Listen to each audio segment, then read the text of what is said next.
नमस्कार साथियों, सक्सेस मंत्रा अकेडमी पर आपका हार्दिक स्वागत है। और कैसे हैं सभी लोग? अर्थव्यवस्था अच्छे से समझ पा रहे हैं या नहीं समझ पा रहे हैं, वो सारी मुझे कमेंट या लाइक के माध्यम से बताते रहा करें। जब तक आप कमेंट नहीं करोगे तब तक मुझे कैसे पता लगेगा कि आप समझ पा रहे हैं या नहीं समझ पा रहे हैं, ठीक है ना? तो जितने भी विद्यार्थी मेरी क्लास को देखते हैं वो कमेंट अवश्य करें, ठीक है ना? धन्यवाद। तो फिर शुरू करते हैं क्लास को, रेडी, ठीक है ना? और अर्थव्यवस्था की जितनी भी पुरानी वीडियो हैं उन्हें देखें, ठीक है ना? आज का नया टॉपिक है अर्थव्यवस्था में, जैसे कि आज मैं आपको पढ़ाऊंगा बेरोजगारी।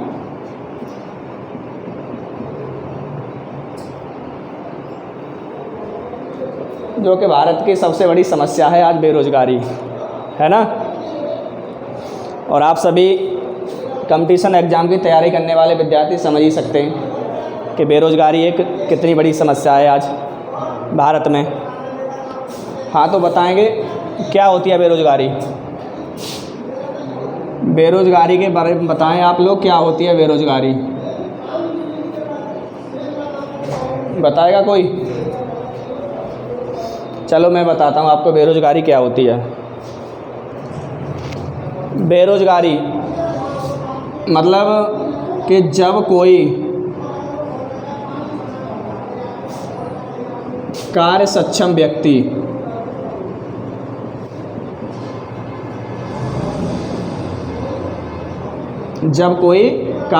व्यक्ति किसी कार्य को करने के लिए तैयार है लेकिन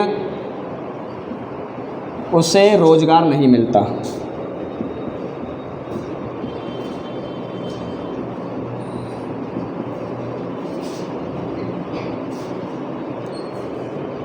तो क्या समझे कि जब कोई कार्य तो करने में सक्षम है व्यक्ति, किंतु कार्य की तलाश में इधर उधर भटक रहा है लेकिन उसे कार्य नहीं मिलता।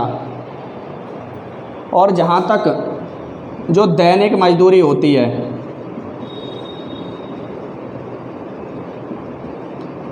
जितनी भी दैनिक मजदूरी हो, मान लो 300 रुपये हो या 400 रुपया हो, इस दैनिक मजदूरी से भी जब कोई व्यक्ति कम दाम में कार्य करने के लिए तैयार हो जाए लेकिन फिर भी उसे कार्य न मिले, तो उसे हम क्या कहते हैं? बेरोजगारी कहते हैं, ठीक है ना? तो अगर आपसे पूछी जाए कि बेरोजगारी की परिभाषा क्या होती है, तो इसे तो हर कोई बता देगा। सिंपल बात है कि जब कोई कार्य सक्षम व्यक्ति जो कार्य करने में निपुण है, सक्षम है, उसे कार्य करना आता भी है ना? और कार्य की तलाश में भी है लेकिन उसे रोज़गार नहीं मिल पा रहा है। अब यहाँ तक बात आ गई कि जो दैनिक मजदूरी होती है उससे भी कम पैसे पर कार्य करने के लिए वो तैयार हो जाता है लेकिन फिर भी उसे कार्य नहीं मिल पा रहा, तो उसे हम क्या कहेंगे? बेरोजगारी, ठीक है ना?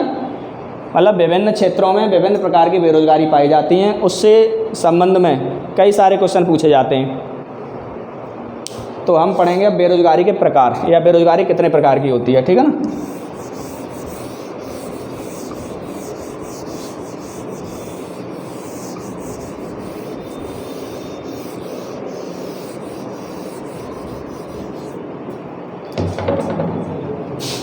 बेरोजगारी के प्रकार।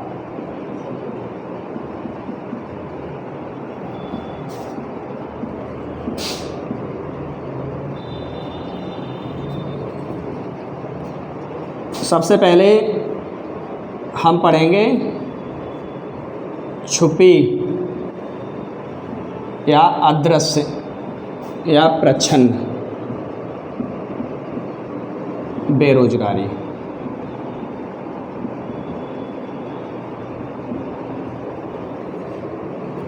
छुपे, अदृश्य या प्रच्छन्न बेरोजगारी, ठीक है ना? ये एक बेरोजगारी का प्रकार है। दूसरा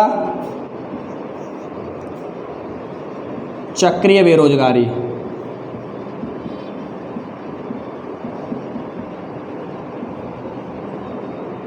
तीसरा घर्षणात्मक बेरोजगारी।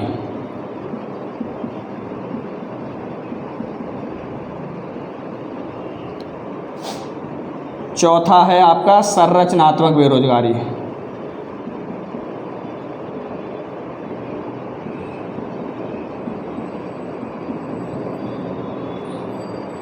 पांचवा है आपका शैक्षिक बेरोजगारी।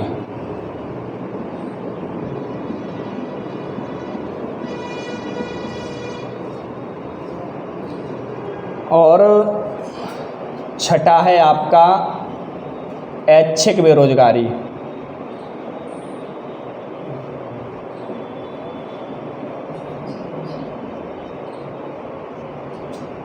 सातवां है आपका अनैच्छिक बेरोजगारी।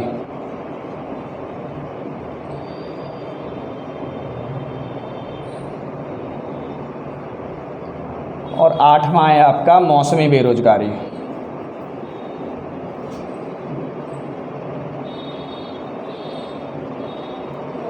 तो कुल मिला के बेरोजगारी के प्रकार हुए 8। ये सीधा आपसे क्वेश्चन पूछ सकता है कि बेरोजगारी कितने प्रकार की होती है। तो बेरोजगारी के कुल मिला के प्रकार होते हैं कितने? 8। इनका तरीका कोई नहीं है, ऊपर नीचे लिखने से कोई संबंध नहीं है कि पहले नंबर की कौन सी बेरोजगारी है, दूसरे नंबर की या तीसरे नंबर की, ऐसा क्वेश्चन नहीं पूछा जाएगा। किसी भी बेरोजगारी को आगे पीछे आप कर सकते हो, लेकिन मैंने टैग दे दिया है कि छुपी, अदृश्य या प्रच्छन्न बेरोजगारी, चक्रीय बेरोजगारी, घर्षणात्मक बेरोजगारी, संरचनात्मक बेरोजगारी, शैक्षिक बेरोजगारी, और ये ऐच्छिक बेरोजगारी, अनैच्छिक बेरोजगारी, मौसमी बेरोजगारी। इन सभी बेरोजगारियों को अब मैं आपको विस्तार से बताऊंगा, और ये विस्तार से ही प्रश्न पूछे जाते हैं कि छुपी बेरोजगारी, अदृश्य या प्रच्छन्न बेरोजगारी किस क्षेत्र में पाई जाती है, ठीक है ना। चक्रीय बेरोजगारी किस क्षेत्र में पाई जाती है, घर्षणात्मक, संरचनात्मक, शैक्षिक, मौसमी, इन सारे बेरोजगारी के आपसे प्रश्न पूछा जाता है क्षेत्र के माध्यम से। तो सबसे पहले हम समझेंगे छुपी, अदृश्य या प्रच्छन्न बेरोजगारी।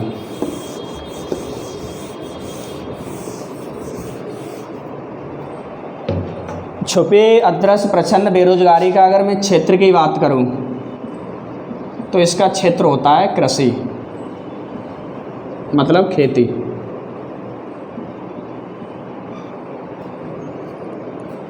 अब आप पूछोगे कि खेती या कृषि कैसे होता है छुपी या अदृश्य बेरोजगारी का टाइप, या कृषि के क्षेत्र में ही क्यों छुपी बेरोजगारी पाई जाती है, तो इसी को हमें समझना है। छुपी मतलब ऐसी बेरोजगारी जो दिखाई नहीं देगी आपको, अदृश्य, प्रच्छन्न, इन तीनों का मतलब एक ही होता है। अब कृषि कौन करता है? किसान। किसान कृषि करता है किसके साथ? परिवार के साथ। अब परिवार जो होते हैं वो परिवार एकल भी होते हैं और परिवार संयुक्त भी होते हैं। कृषि को कौन करने का कार्य करता है? किसान। अब किसान अकेला तो कृषि करेगा नहीं, अपने परिवार को लेकर काम करेगा, ठीक है ना। तो आपने देखा होगा भारत में जो किसान हैं वो अधिकांशतः सीमांत किसान हैं। भारत में ऐसे किसानों की संख्या सर्वाधिक है जिनकी संख्या सीमांत हो। तो सीमांत किसान हैं भारत में। अब किसान के पास मान लो 10 बीघा खेत है, नॉर्मली टाइप तो ये है कि किसी किसान के पास मान लो 10 बीघा खेत है। अब उसके परिवार में कार्य करने वाले लोगों की संख्या है 7 या 8 या 5। तो क्या होता है कि सभी परिवार के लोग मिलकर उस 10 बीघा खेत में कार्य करते हैं सुबह से लेकर शाम तक, ठीक है ना। अब क्या होता है कि जब 10 बीघा खेत से जो फसल का उत्पादन होता है तो उत्पादन मान लो हुआ कि 10 कुंटल या 20 कुंटल। बहुत ही सिंपल परिभाषा बता रहा हूँ कि 10 बीघा खेत से कितना उत्पादन हुआ, 10 कुंटल या 20 कुंटल। लेकिन होता ये है कि ये कार्य कितने लोगों ने किया है, या तो 7 लोगों ने, 8 लोगों ने या 5 लोगों ने।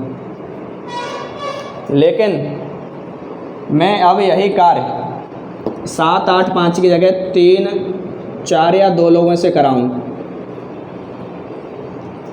तो क्या इस 10 बीघा खेत का या जो फसल का उत्पादन था उस पर कोई प्रभाव पड़ेगा? नहीं पड़ेगा, है ना। प्रभाव बिल्कुल नहीं पड़ेगा। 10 कुंटल अभी भी अनाज पैदा होगा या 20 कुंटल अभी भी अनाज पैदा होगा। तो जो एक्स्ट्रा व्यक्ति थे, यहाँ 4 एक्स्ट्रा व्यक्ति थे, यहाँ 4 व्यक्ति एक्स्ट्रा थे, यहाँ 3 व्यक्ति एक्स्ट्रा थे, ये कार्य तो कर रहे हैं, किंतु इनकी उत्पादकता क्या है, बिल्कुल शून्य है। इनकी उत्पादकता बिल्कुल क्या है, बिल्कुल शून्य है। तो शून्य है मतलब उत्पादन पर कोई फ़र्क नहीं डाल पा रहे, तो अंततः ये छुपी बेरोजगारी के अंतर्गत आएंगे। तो एक बार पुनः समझेंगे, छुपी अदृश्य प्रच्छन्न बेरोजगारी पाई जाती है कृषि के क्षेत्र में, खेती के क्षेत्र में। खेती के क्षेत्र में कृषि करने का कार्य करते हैं किसान। किसान अपने परिवार के साथ, या तो उनका परिवार एकल होगा या संयुक्त होगा, सभी लोग सुबह से लेकर शाम तक कृषि करने का कार्य करते हैं। अब मान लो एक किसान के पास था 10 बीघा खेत, उसके घर में परिवार के जो कैंडिडेट थे या तो 7 थे या 8 थे या 5 थे। इन्होंने मिलकर जो फसल उगाई और उस फसल से जो उत्पादन हुआ 10 कुंटल हुआ या 20 कुंटल हुआ। लेकिन फिर मैंने क्या कहा कि मैंने कार्य करने वालों की संख्या में कमी कर दी। मैंने कार्य करने वालों की संख्या या तो 3 या 4 या 2 कार्य करने वाले व्यक्ति लगाए। फिर देखा तो देखने को ये मिला कि फिर भी 10 बीघा खेत से 10 कुंटल या 20 कुंटल अनाज का उत्पादन हो रहा है, ठीक है ना। तो क्या हुआ, तो हुआ ये कि 7 में से 3 गया 4, 8 में से 4 गया 4, 5 में से 2 गया 3। तो ये लोग जो इसमें से मैंने निकाल दिए, निकालने के बाद कृषि की उत्पादकता पर कोई प्रभाव नहीं पड़ा। तो इसका अर्थ ये है कि ये जो काम कर रहे थे वो काम क्या कर रहे थे, शून्य कर रहे थे, क्योंकि इनकी उत्पादकता क्या हुई, शून्य हुई। तो उसी को हम कहते हैं छुपी अदृश्य या प्रच्छन्न बेरोजगारी, ठीक है ना। निश्चित ही आप अच्छे से समझ पाए होंगे, अथवा सीधा मैं लिख देता हूँ क्या होता है इसकी परिभाषा, या वैसे क्वेश्चन आपसे अगर पूछता है तो इसका क्षेत्र तो रहेगा कृषि, क्षेत्र है कृषि। परिभाषा आप इस तरीके से इसे नोट करें, जब कोई व्यक्ति किसी कार्य में लगा हुआ प्रतीत हो, किंतु वास्तव में उसकी उत्पादकता शून्य हो, तो उसे हम छुपी अदृश्य या प्रच्छन्न बेरोजगारी कहते हैं, ठीक है ना। निश्चित ही आप समझ पाए होंगे इस चीज़ के लिए कि जब आपको कोई व्यक्ति ऐसा दिखाई दे रहा हो कि जो किसी कार्य में तो लगा हुआ है, लेकिन जब वास्तव में जो रिजल्ट निकलेगा कि उसकी उत्पादकता, उसका द्वारा कार्य किया हुआ वैल्यू बिल्कुल शून्य हो जाए, तो प्रच्छन्न छुपी अदृश्य बेरोजगारी होगी। और ये बेरोजगारी कृषि के क्षेत्र में पाई जाती है, ठीक है ना। आगे हम समझेंगे दूसरी बेरोजगारी, सबसे ज़्यादा पूछे जाने वाली बेरोजगारी है छुपी अदृश्य प्रच्छन्न बेरोजगारी किस क्षेत्र में पाया जाता है, कृषि में। या जब कोई व्यक्ति किसी कार्य में लगा हुआ प्रतीत होता है किंतु वास्तव में उसकी उत्पादकता शून्य होती है, तो होती है छुपी अदृश्य या प्रच्छन्न बेरोजगारी। अब आगे समझते हैं दूसरी बेरोजगारी, चक्रीय बेरोजगारी। चक्रीय बेरोजगारी का जो क्षेत्र है वो क्षेत्र है उद्योग। और ये बेरोजगारी किस प्रकार के देश, जितने भी विकसित देश हैं, जितने भी विकसित देश हैं या जितने भी विकसित राज्य हैं, उन सभी में चक्रीय बेरोजगारी देखने को मिलती है। और उद्योग का एरिया है वो चक्रीय बेरोजगारी से भरा पड़ा है। तो अब इसे कैसे समझेंगे कि चक्रीय बेरोजगारी क्या होती है? इसका क्षेत्र उद्योग है और ये ये कई बार आता है कि विकसित देश किस बेरोजगारी से ग्रसित हैं, या विकसित जो राज्य हो चुके हैं वो किस प्रकार की बेरोजगारी से ग्रसित हैं, तो वो चक्रीय बेरोजगारी से ग्रसित हैं। इसको हम समझेंगे अच्छे से। देखिए, जैसे जो व्यक्ति मान लो फैक्ट्री में कार्य करते हैं, किसी उद्योग में या किसी फैक्ट्री में कार्य करते हैं, तो फैक्ट्री जब अपने यहाँ कार्य कराती है मजदूरों से, तो कई या अधिकांशतः फैक्ट्रियाँ ऐसी हैं जो आपको केवल और केवल 6 महीने के लिए नौकरी पर रखेंगे और वो सीधा बॉन्ड फॉर्म भी भरवा लेती हैं कि आपको 6 महीने के बाद नौकरी से निष्कासित कर दिया जाएगा। तो यहाँ हुआ ये था कि एक व्यक्ति ने मान लो जनवरी में किसी फैक्ट्री को ज्वाइन कर लिया था, 6 महीने तक उसने कार्य किया, तो 6 महीने तक तो वो रोज़गार से था। अब आगे ये हुआ कि 6 महीने के बाद उसका रोज़गार उससे छीन लिया गया, छूट गया, ठीक है ना। तो वो क्या हो जाएगा फिर 6 महीने के बाद? बेरोज़गार हो जाएगा। तो यही क्रम आगे चलता रहता है। तो उस कंडीशन को हम चक्रीय बेरोजगारी में रखते हैं। चक्रीय बेरोजगारी किस क्षेत्र में पाई जाती है? तो उद्योग के क्षेत्र में पाई जाती है। इस लाइन को हमेशा याद रखें, विकसित देशों में पाई जाती है, विकसित राज्य में पाई जाती है। जैसे 6 महीने तक नौकरी पर रखेंगे, 6 महीने के बाद आपको नौकरी से निष्कासित कर दिया जाएगा।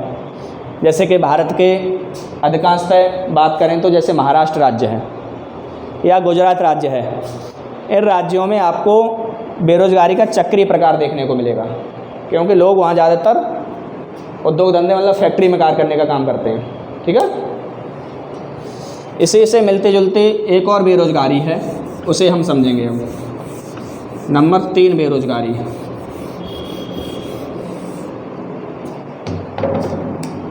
नंबर 3 पर लिखी थी मैंने घर्षणात्मक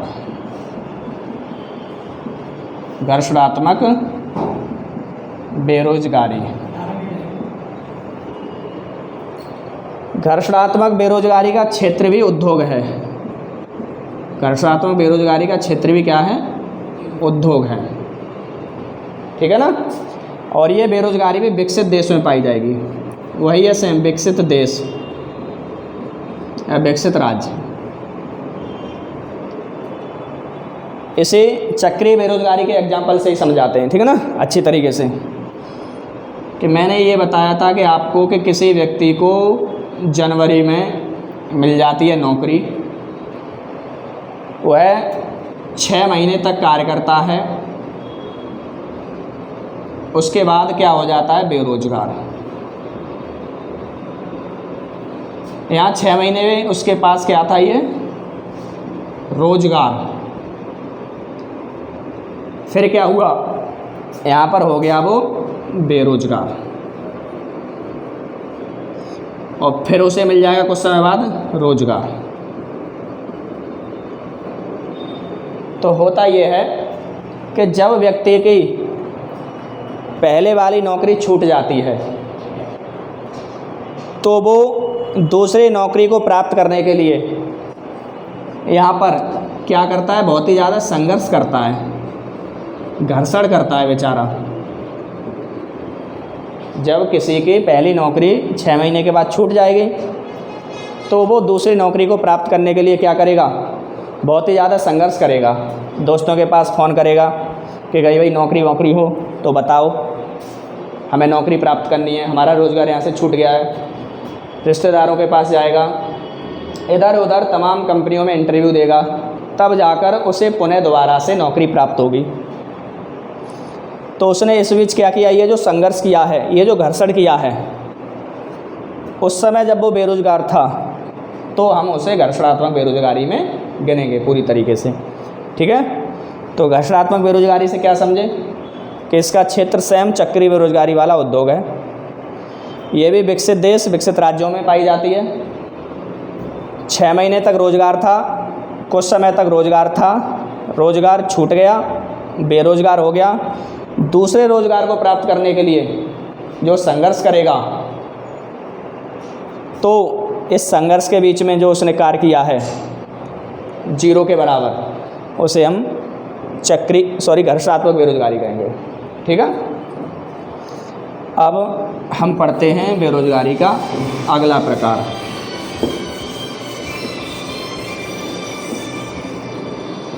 नंबर चौथा, नंबर 4 पर लिखी थी मैंने आपके लिए संरचनात्मक बेरोजगारी।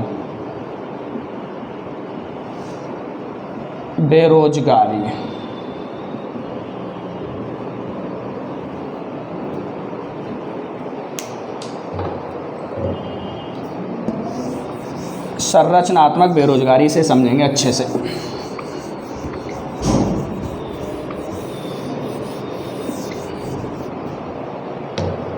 संरचनात्मक बेरोजगारी होती क्या है, इसे मैं ऊपर लिखता हूँ, यहाँ समझाता हूँ। ठीक है, और इसका जीता जगता उदाहरण है अपना इंडिया, भारत। संरचनात्मक बेरोजगारी पाई जाती है भारत में, इंडिया में। अब इसका अर्थ क्या होता है? इसका अर्थ ये है कि भारत की आबादी निरंतर बढ़ रही है,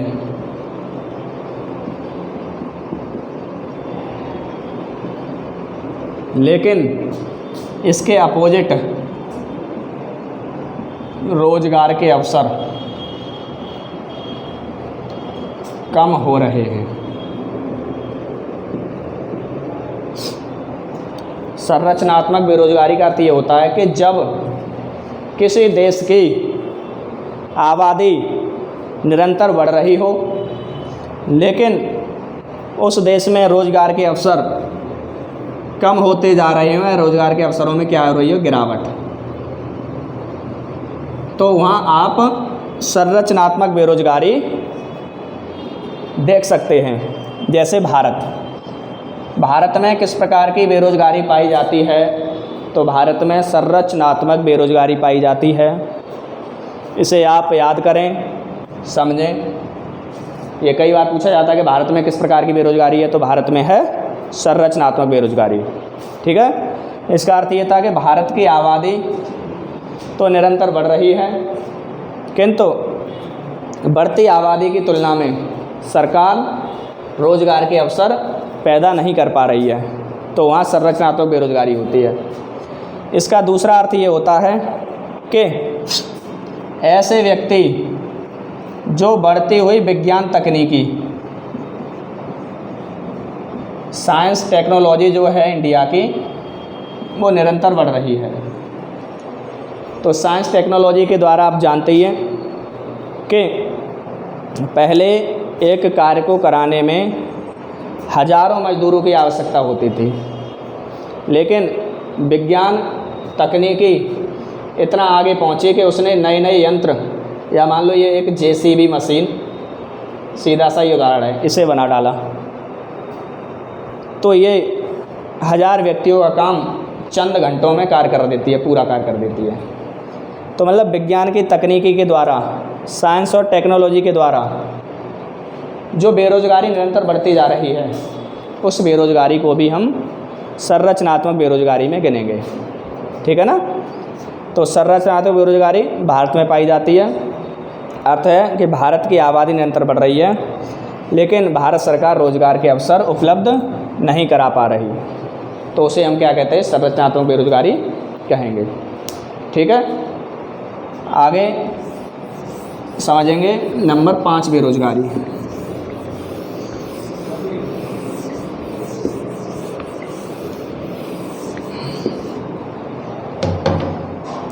नंबर 5 ये है, लिखा था मैंने आपके सामने, शैक्षिक बेरोजगारी। शैक्षिक बेरोजगारी।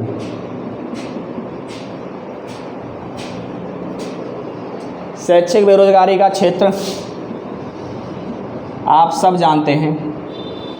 शैक्षिक बेरोजगारी का क्षेत्र आप सब जानते हैं, आपको बताने की आवश्यकता ही नहीं है ना। क्षेत्र क्या होगा? शिक्षा। क्योंकि आप भी कहीं ना कहीं बेरोजगारी से अछूते नहीं हो। आप सभी लोग रोज़गार प्राप्त करने के लिए इस बेरोजगारी से जूझ रहे हो। तो शैक्षिक बेरोजगारी क्या हो? क्षेत्र इसका होगा एजुकेशन, शिक्षा। अब शिक्षा के क्षेत्र में शैक्षिक बेरोजगारी, इसका अर्थ ये है कि जब कोई व्यक्ति पढ़ लिख लेता है, पढ़ा होता है या शिक्षा प्राप्त कर लेता है, तो उसे तलाश होती है नौकरी की, अकॉर्डिंग टू एजुकेशन, जैसी उसकी एजुकेशन है। अरे प्रत्येक व्यक्ति अपनी शिक्षा के अनुसार ही नौकरी की तलाश करता है। अगर किसी व्यक्ति ने मान लो 10th पास किया है तो वो ग्रेजुएशन वाले फॉर्म थोड़ा ही भरेगा, या जिसने 12th पास किया है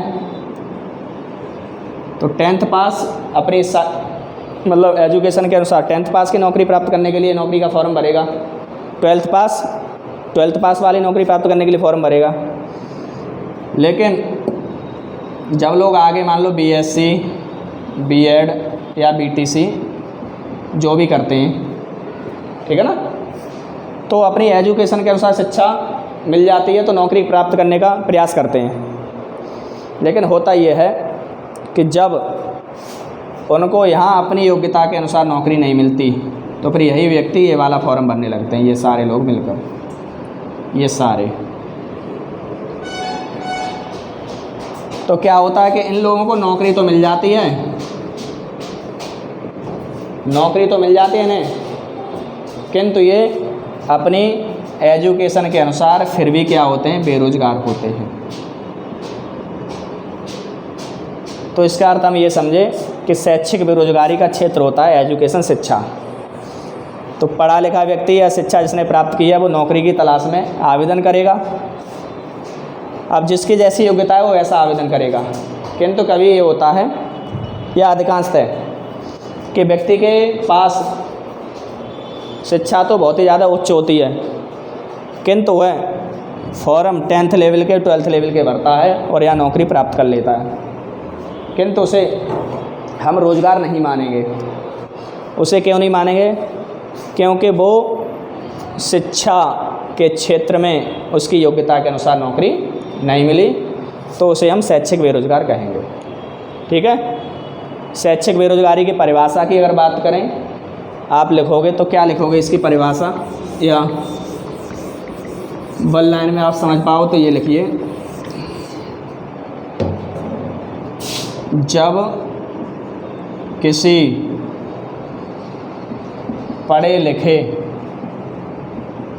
व्यक्ति को उसकी योग्यता अनुसार कार्य नहीं मिलता या पूर्णतः बेरोजगार होता है,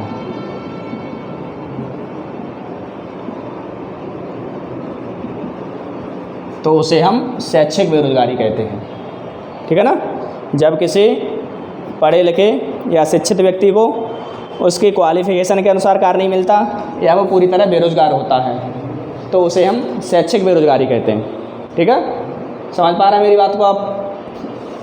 आगे 6 नंबर पढ़ेंगे बेरोजगारी का, नंबर 6।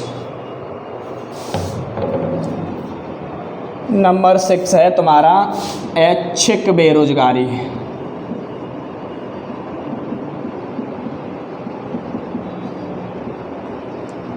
ऐच्छिक बेरोजगारी। अब ऐच्छिक मतलब अपनी इच्छा से बेरोजगार। आपको कई प्रकार के व्यक्ति देखने को मिलेंगे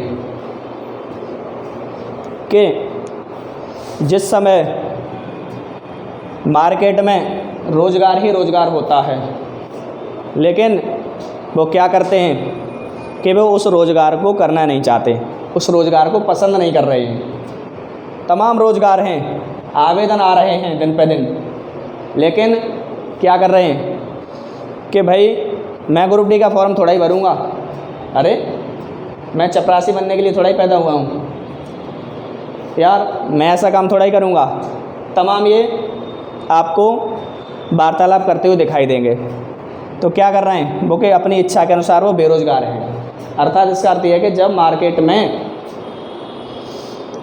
कार्य तो उपलब्ध है, लेकिन उस कार्य को करने के लिए आप अपनी मर्जी से बेरोज़गार हैं, कार्य नहीं करना चाह रहे, तो उसे हम ऐच्छिक बेरोज़गारी कहते हैं। इसका क्षेत्र कोई भी हो सकता है। इसका क्षेत्र, अगर क्षेत्र की बात करें तो कोई भी क्षेत्र हो सकता है। समझ रहे हो? आप अपनी इच्छा से अगर बेरोज़गार रहना चाहते हो तो क्षेत्र इसमें कोई भी हो सकता है, चाहे पढ़े लिखे हो या अनपढ़ हो या उच्च शिक्षा प्राप्त हो, सभी क्षेत्र हो सकते हैं इसमें। ठीक है ना? तो ऐच्छिक बेरोज़गारी, ऐसी बेरोज़गारी, मार्केट में बहुत सारा कार्य उपलब्ध है, तमाम आवेदन आ रहे हैं, लेकिन आप फॉर्म ही नहीं भर रहे। तो फॉर्म नहीं भर रहे तो क्या रहेंगे? आप बेरोज़गार रहेंगे अपनी इच्छा के अनुसार, क्योंकि सरकार आपको घर नौकरी देने थोड़ा ही आएगी, है ना। अगला समझते हैं नंबर 7, अनैच्छिक बेरोज़गारी। ऐच्छिक बेरोज़गारी का जस्ट अपोजिट, उल्टा। ऐच्छिक बेरोज़गारी का जस्ट अपोजिट, उल्टा क्या होता है? अनैच्छिक बेरोज़गारी होती है। जैसे यहाँ तो आपकी इच्छा नहीं थी कार्य करने की, यहाँ क्या है? जैसे मैंने आपको बेरोज़गारी की परिभाषा कराई थी शुरू में कि जब कोई कार्य सक्षम व्यक्ति किसी कार्य के लिए तैयार है कि कार्य मुझे मिले, लेकिन उसे कार्य नहीं मिल रहा है, या जहाँ तक स्थिति उत्पन्न हो गई है कि मुझे दैनिक मजदूरी से भी कम पैसे पर कार्य मिल जाए, लेकिन फिर भी उसे कार्य नहीं मिल रहा है, तो उसे हम कहेंगे अनैच्छिक बेरोज़गारी। और इसका क्षेत्र भी कोई भी हो सकता है, इसका क्षेत्र कोई भी। अनैच्छिक बेरोज़गारी में होता है कार्य करने के लिए तत्पर, क्या है? तत्पर, लेकिन रोज़गार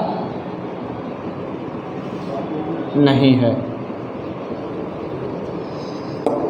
तो वही हुआ कि यहाँ पर इच्छा है कार्य करने की, यहाँ इच्छा नहीं थी कार्य करने की। क्षेत्र यहाँ कोई भी हो सकता है, कार्य करने के लिए आप तैयार हो, लेकिन आपको समय पर रोज़गार नहीं मिल रहा, तो इसे आप अनैच्छिक बेरोज़गारी के अंतर्गत शामिल करेंगे। लास्ट बचता है नंबर 8। 8 है तुम्हारा मौसमी बेरोज़गारी। मौसमी बेरोज़गारी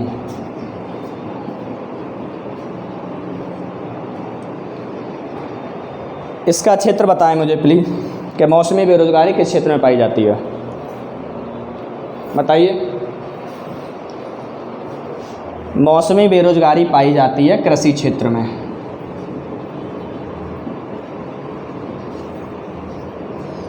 और इसी बेरोज़गारी से बचने के लिए आप यहाँ उपस्थित हैं, सभी लोग कंपटीशन की तैयारी कर रहे हैं, है ना। जैसे कृषि का क्षेत्र के जो मौसम का जो असर होता है, सबसे ज़्यादा असर होता है कृषि पर, मतलब भूमि पर या किसान पर। समझे मेरी बात के लिए कि मौसमी जो बेरोज़गारी है वो कृषि के क्षेत्र में पाई जाती है, अथवा जो मौसम का सीधा सीधा संबंध होता है किससे? भूमि से, कृषि से। जैसे कि अगर मौसम सही है, मतलब बरसात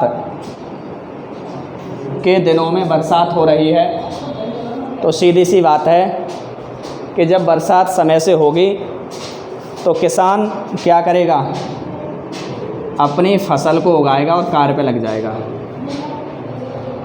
लेकिन जब बरसात समय से नहीं होगी तो क्या करेगा किसान, कहीं नौकरी तो करने जाएगा नहीं, अपने घर पर बैठेगा। तो क्या हुआ कि जो मौसमी बेरोज़गारी है वो किस क्षेत्र में पाई जाती है, कृषि के क्षेत्र में पाई जाती है। अब कृषि में होता क्या है कि अगर बरसात टाइम से हो रही है तो किसान जैसे धान करेगा या बाजरा बोएगा, मतलब रोज़गार से लग गया। लेकिन अगर बरसात टाइम से नहीं होती है तो क्या करेगा, अपने घर बैठेगा और उस समय वो क्या होगा, बेरोज़गार होगा।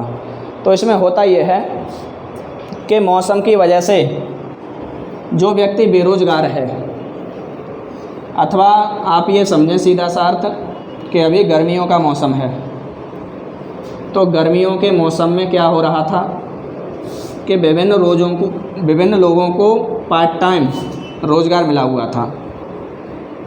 किस कार्य को करने का, तो कार्य ये था, कुछ लोग तमाम कूलर बनाने का काम कर रहे थे, तमाम पंखे बनाने का कार्य कर रहे थे, और इनका रोज़गार ये बहुत अच्छे से चल रहा था, है ना। जैसे जैसे गर्मी का मौसम ढलेगा, गर्मियाँ कम होंगी, वैसे वैसे क्या होगा कि इसकी मांग कम होगी, कूलर की, पंखा की भी डिमांड कम हो जाएगी, और धीरे धीरे क्या होगा कि वेदर सर्दियाँ आ जाएंगी। अब सर्दियाँ आ जाएंगी, सर्दियों में कौन कूलर खरीदेगा, कौन पंखा खरीदेगा तो क्या होगा, तो होगा ये कि इन व्यक्तियों को रोज़गार से पृथक कर दिया जाएगा, हटा दिया जाएगा कि अभी आपकी कोई आवश्यकता नहीं है ना। अब जैसे मान लो किसान अभी क्या कर रहा है, किसान अभी उसने या तो बाजरा बो रखा है या धान उसने बो रखे हैं, है ना, और ये दोनों ही बरसात की फसलें हैं, ठीक है ना। तो ये बाजरा और धान है जो बरसात पर डिपेंड है। अगर बारिश होती रहेगी तो किसान की फसल अच्छी होगी, उसे रोज़गार मिलता रहेगा, है ना, कुछ ना कुछ कमाता रहेगा। बरसात नहीं हुई, फसल बर्बाद हो जाएगी, रोज़गार छिन जाएगा, ठीक है ना। तो जो व्यक्ति मौसम के अनुसार बेरोज़गार होता है उसे हम मौसमी बेरोज़गारी कहते हैं, और ये कृषि के क्षेत्र में पाई जाती है। लास्ट पॉइंट और समझ लेते हैं हम। बेरोज़गारी का ये टॉपिक काफ़ी लंबा हो गया, और लंबा करना भी ज़रूरी था, क्योंकि ये सभी प्रकार आज समाप्त करने ज़रूरी थे, तभी आप इसको समझ पाते बेरोज़गारी के लिए, ठीक है ना। एक प्रश्न बहुतायत आता है कि बेरोज़गारी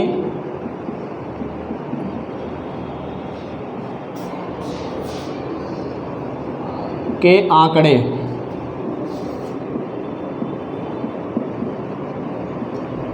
कौन जारी करता है। इस तरीके से कई बार ये प्रश्न आता है कि ऐसी कौन सी संस्था है जो बेरोज़गारी के आंकड़े बताती है कि फ़लाँ राज्य में इतने बेरोज़गार हैं, ठीक है ना। ये बेरोज़गारी के आंकड़े जारी करने वाली संस्था है, इसका नाम है NSSO। इसकी कंप्लीट फॉर्म भी पूछ लिया जाते हैं, नेशनल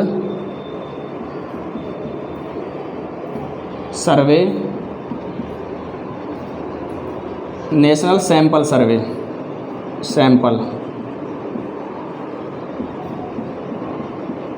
ऑफिस। इसका जो हेडक्वार्टर है वो है तुम्हारा कलकत्ता। तो इसे याद करना कि बेरोज़गारी के आंकड़े जारी करने वाली संस्था कौन सी है, NSSO, national sample survey office. इसका हेडक्वार्टर कहाँ पर है, कलकत्ता। ये क्या होती है, प्रतिवर्ष बेरोज़गारी के आंकड़े बताती है। लेकिन जब से प्रधानमंत्री नरेंद्र मोदी बने हैं तो नरेंद्र मोदी ने इससे पे क्या लगा है, बैन लगा रखा है बेटा, ये NSSO पे क्या लगा है, प्रतिबंध। अभी ये बेरोज़गारी के आंकड़े जारी नहीं करती। ठीक है, धन्यवाद। ये बेरोज़गारी के सभी प्रकार मैंने आपको अच्छे से बताए हैं और इन्हें समझना, देखना, अच्छे से क्लियर करना। इससे बाहर बेरोज़गारी से कोई भी प्रश्न नहीं पूछा जाएगा। ठीक है, धन्यवाद।